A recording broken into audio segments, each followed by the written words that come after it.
24年前、パソコンを世に送り出して以来、常に新しい分野に挑戦し続けるスティーブ・ジョブズさん。そのベンチャー精神に迫ります。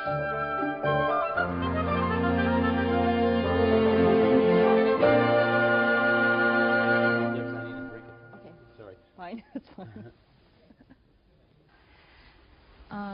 Mr. Jobs, or Steve, thank you very much for joining us today. Sure, thanks for inviting us. It's been nearly 30 years since you've started Apple. Yeah, I'm an old man in this industry. Did you ever want to give up? Did you ever think of giving up? Oh, there were moments where it was pretty tough. There have been moments, but no, I don't think so. I don't think so. The first year or two was the hardest. The most important thing, though, I think, is that if you're going to start something new, you have to feel passionate about it, because it's really hard. It's so hard to start a company. You have to work so hard that if you're not passionate about it, you'll give up. And most of the difference between people that succeed and people that don't is the people that don't give up. I see. They give up sooner than the people that succeed. And you have to be passionate about it because it's so difficult. You've been called a visionary, and how do you believe will be the role of the personal computer? What do you think will be the role the personal computer should play? The personal computer is entering its third great age. Third great age? Third great age. The first great age started around 1980, and that was the age of productivity with the spreadsheets and word processors and things like that. And that primarily benefited businesses. About 6 or 7 years ago, we began the second great age, which was the age of the internet. And all of a sudden, not only businesses were benefiting, but regular people, consumers. We could buy these for our homes, and our children could get on the internet, we could get on the internet, and it was tremendous. But now that's maturing a little bit. And we're beginning the third great age, which is the age of digital lifestyle, which is being triggered by all these wonderful digital devices, most of which are coming from Japan. So we have digital camcorders, we have digital cameras, we have DVD players, we have handheld computers, we have cell phones, and all of these things, actually, the personal computer can make them even better. We first created the personal computer and there was no personal computer in 1975. It's very hard to believe. Well, that's why we made one. Yeah. We made one because we wanted one, and there wasn't one, so we had to make one. Did you know that when you made the personal computer, though, that this will become a major industry? I mean, did you know like this? No. It took about a year before we started to sense it. I had a partner named Steve Wozniak, who's a brilliant guy, and he did most of the engineering on the original Apple I and the Apple II. And after about a year, we showed it to we just made it for ourselves. And we showed it to our friends, and they all wanted one. And so we were busy making these computers by hand for our friends, and it was taking all of our life, all of our spare time. And so we decided we better manufacture 100 of these to get, so that we can not have to spend the rest of our lives making them for our friends. And that's how we got into this. We didn't think about starting a company. We were just doing it for ourselves, and then our friends, and then the circle got bigger and bigger and bigger. Now there's 25 million people. So you were having fun? Oh, yeah. We've always had fun doing this. So many young people are aspiring to become, startup venture, venture companies and emulate something like Apple for themselves. And sometimes people come to me and say, I want to start a company. And I say, why? They say, oh, I want to make lots of money. I say, forget it. That's not a good enough reason. You will not, most likely you will not succeed. Most people that have started companies because they want to make lots of money, I haven't seen very many of those succeed.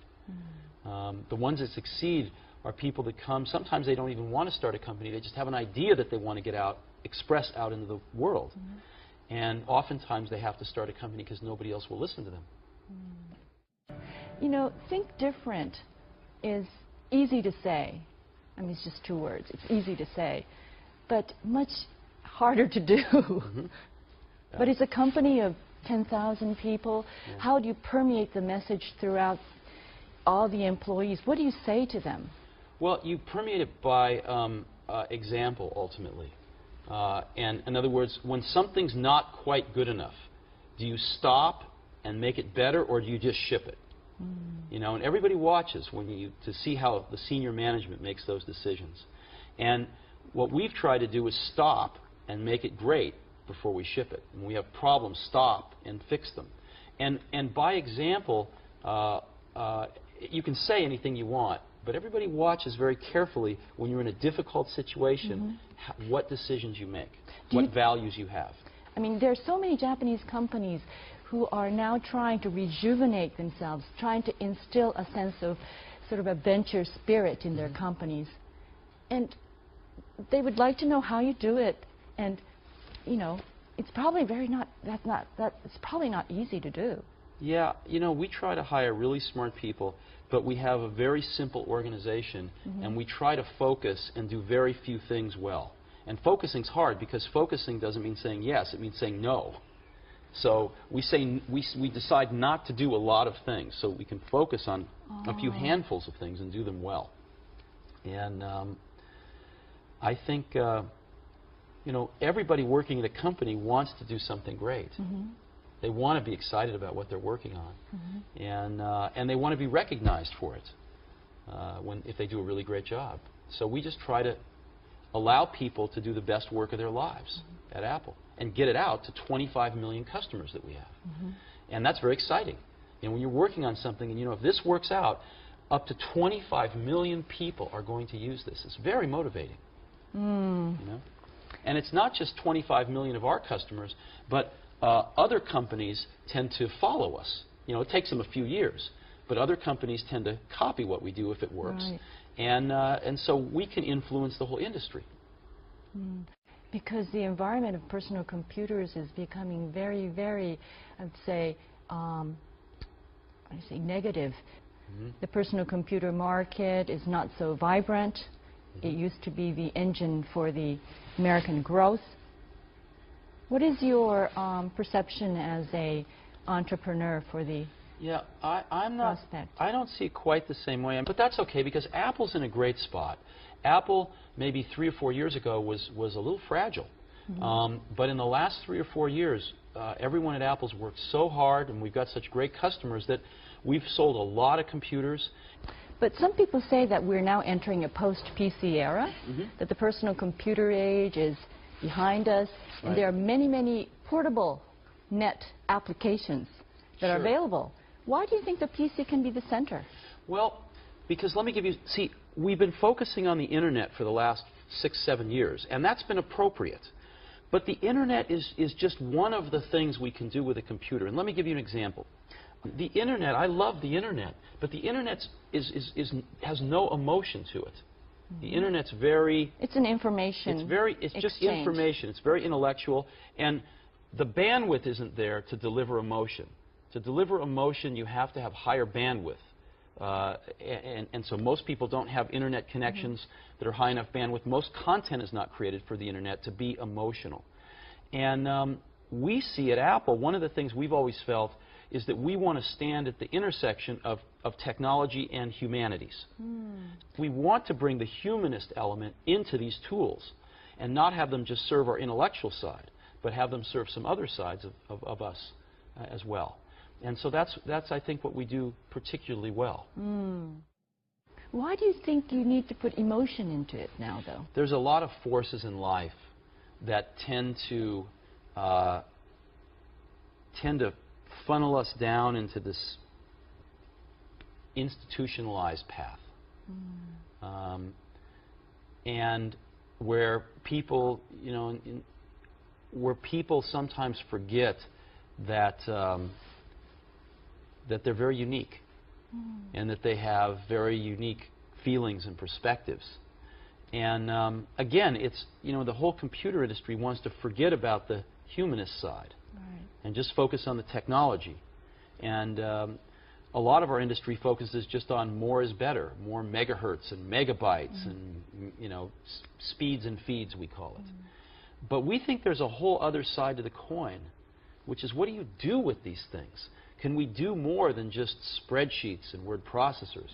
Can we help you express yourself in richer ways, in your music, in your movies, in your photography, and these kinds of things that people want to do?